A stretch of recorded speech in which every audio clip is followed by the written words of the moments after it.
So I recently heard a statistic that 87% of Americans who pray believe that their prayers are going to be answered, which is a staggering number if you think about it. I mean, people believe in the power of prayer. And I've heard people say things like, God answers every prayer, but then they add the caveat that it just may not be immediately or in the way that you wanted, which to me sounds a little bit like a cop-out. Something built into prayer that can explain a non-answer. You know, just in case. So does God really answer every prayer? Is there some prayers that he just doesn't? And what does the Bible have to say? Let's take a look. Attention, bargain shoppers.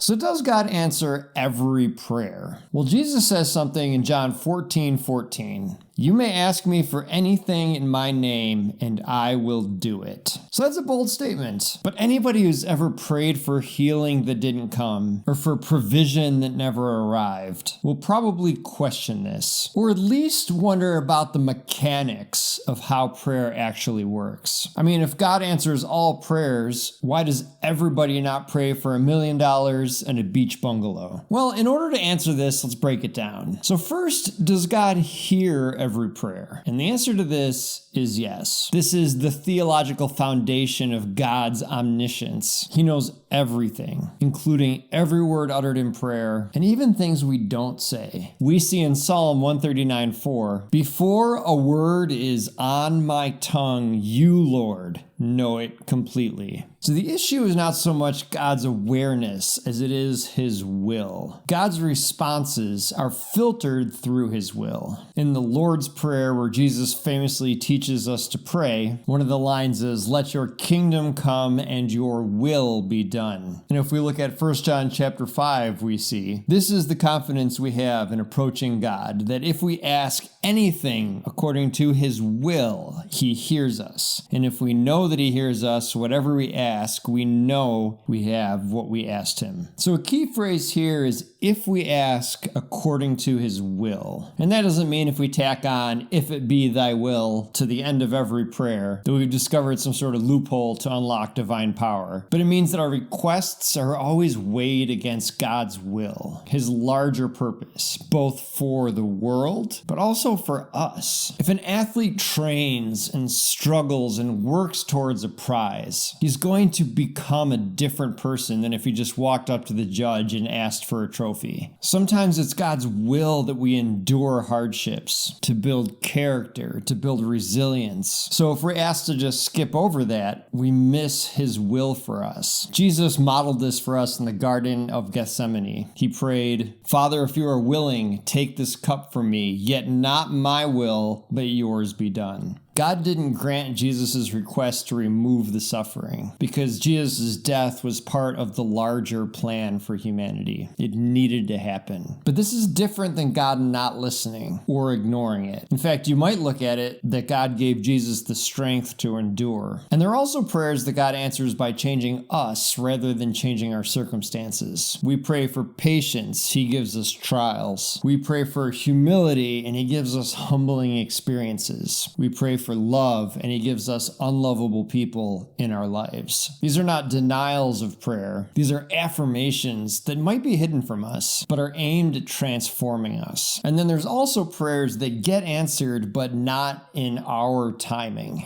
For example, we look at Abraham and Sarah. They prayed for a child, and God did nothing for years. Then at the age of 75, God appears to Abraham and says, I'm going to let Sarah conceive. However, after that, Sarah didn't get pregnant the next day, the next month, or the next year. God waited another 24 years. 24 years went by and no baby. It was only when Abraham was 99 years old and Sarah presumably younger, but not that much younger. It was then that God finally said, now is the time. So the honest truth, we're not guaranteed a yes to every prayer. We are promised that nothing we bring to God is going to be ignored. Every cry is heard, every tear is noticed. Sometimes the answer is yes. yes, sometimes it's no, and sometimes it's not yet. So just remember, silence is not absence. Delay is not denial. So keep praying. Not because that means the more you pray, the more likely it's going to be that God answers yes, but because prayer keeps us connected to God who sees the whole picture. And if you pray in line with His will, then He is going to say yes